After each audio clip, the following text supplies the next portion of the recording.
The Commission of Feeble-Mindedness ordered that Willie and her daughters be sent to the colony. Willie escaped and went back home to take care of her children. The police found her in Richmond and brought her back to the colony. About 6 months after she arrived, Dr. Pretty sterilized Willie and her daughter Jessie. The colony released them, but Dr. Pretty imposed a particularly cruel condition on their freedom.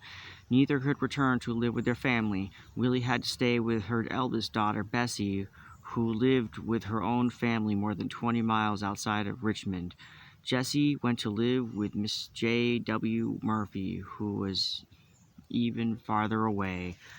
Dr. Pretty had sterilized about 80 inmates with no resistance, but Willie Mallory was different. In November 1917, she sued him for, quote, wrongful and illegal assaults and batteries.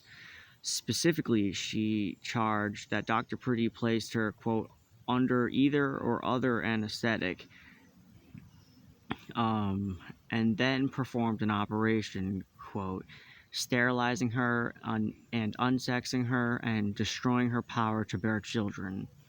It caused Willie, quote, great physical and mental pain, the suit said. She also filed a motion to have the nanny discharged from the colony and returned to her family. Dr. Pretty mounted a spirited defense. He claimed, as usual, that he had operated not to sterilize but to treat unrelated medical problems.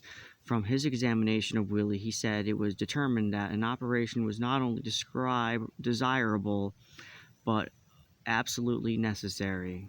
Dr. Pretty did not give any details about Willie's conditions or why she had to be sterilized. He insisted, however, that the 1916 law authorized him to operate. Dr. Pretty also claimed that Willie had consented, that the procedure was explained to her, and she, quote, expressed not only a willingness but a desire to have the operation performed. While the patients awaited a verdict, Willie's husband wrote to Dr. Pretty demanding Nanny's release. George Mallory said he feared she would be the next Mallory woman sterilized. I want to know when I can get my children home again, he wrote. She is not feeble-minded, he ended with a threat. I have told you not to, quote, operate on my child, he told Dr. Pretty, and warned that there would be trouble if he did. Dr. Pretty was neither intimidated by George Mallory's threats nor moved by his plea for his daughter. He responded with a letter full of self-confidence and condescension. Willie and Jessie had been sterilized, he said, because they asked me to do so, and it was done for diseases they had. He warned George that if he sent another letter like this last one, quote, I will have you arrested. Even with the new authority in the 1916 law, Dr. Pretty was on uncertain legal ground. Courts were beginning to recognize the importance of patient consent, and they were increasingly ruling against doctors who operated without it. In 1914, New York's highest court had issued an influential ruling that supported Willie. In Schlodorf versus Society of New York Hospital, the eminent Judge Benjamin Cardozo had declared that a, quote, surgeon who performs an operation without his patient's consent commits an assault for which he is liable in damages. Despite the rise of informed consent, Dr. Pretty prevailed in the lawsuit. The jury, which delivered its verdict in March 1918, accepted the defense's argument that Dr. Pretty had acted within his medical discretion. It was, however, far from a complete victory. The judge warned Dr. Pretty not to sterilize any more inmates until the law changed. Wow. Willie's lawsuit had a significant impact on sterilization in Virginia. After the judge's warning, it was clear the 1916 law would not protect state hospitals that sterilized inmates. The superintendents were now on notice that if an inmate sued, they could be held personally liable for damages. The Mallory case frightened all the superintendents in the state. Dr. Jarnett later recalled, quote, and all the sterilization was stopped promptly. Dr. Priddy was unsettled by his near loss in the Mallory lawsuit. It made him more intent than ever on getting Virginia to enact the law that would give him and his fellow superintendents legal authority to perform sterilizations. There was reason to believe that such a bill might now have a good chance. The eugenic sterilization movement has been gaining strength across the country. By the 1920s, 30 years had passed since Indiana enacted the nation's first eugenic sterilization statute, and about a third of the states had adopted such laws. The movement had even made inroads in the South. In 1919, South Carolina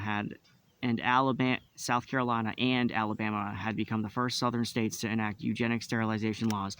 Dr. Priddy and Dr. Arnett had a eugenic sterilization bill drawn up and introduced in the legislature. The members of the Virginia legislature, however, were not ready for it. When the bill was introduced, it was, quote, was laughed out of committee, Dr. Arnett later recalled. And one of the reasons for the laughter was the legislators' concern over who would be sterilized. Quote, they might get all of us, the lawmakers joked. If Dr. Priddy could not get Virginia to enact a eugenic sterilization law, and for now it was clear he could not, he wanted some kind of legislation to protect him from lawsuits like the Mallorys.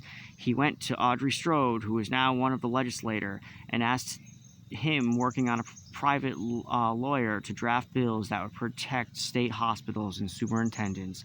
Strode wrote two bills for the 1920s legislative session. One required inmates challenging their detention to sue in the county in which they were being held.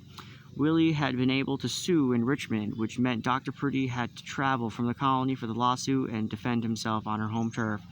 The bill, which became law, would mean that lawsuits by prisoners seeking to be released would be tried before judges in the same community as the state hospital, judges who were presumably well known to the superintendents and their lawyers. Strode's second bill decreed that all inmates who were sent to the state hospital by either a court or a commission were lawfully committed. By Dr. Priddy and his fellow superintendents were worried about having to defend against more lawsuits like Nanny Mallory's, challenging their confinement. With a single law, the legislature acted in a block such suits. Dr. Priddy and Dr. Arnett did not give up on their hopes for a eugenic sterilization law. In 1921, Dr. Priddy went back to Strode. In his capacity as attorney for the colony, Dr. Priddy told Strode that the State Hospital Board, which supervised all 5 of Virginia's mental hospitals, wanted his advice on the possibility of enacting a law authorizing eugenic sterilization.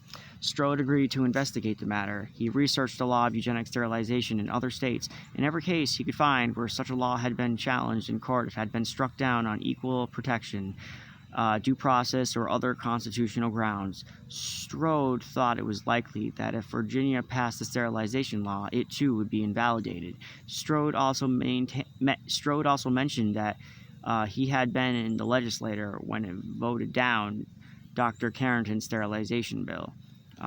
It had been rejected, Strode advised, because of public sentiment against this eugenic sterilization.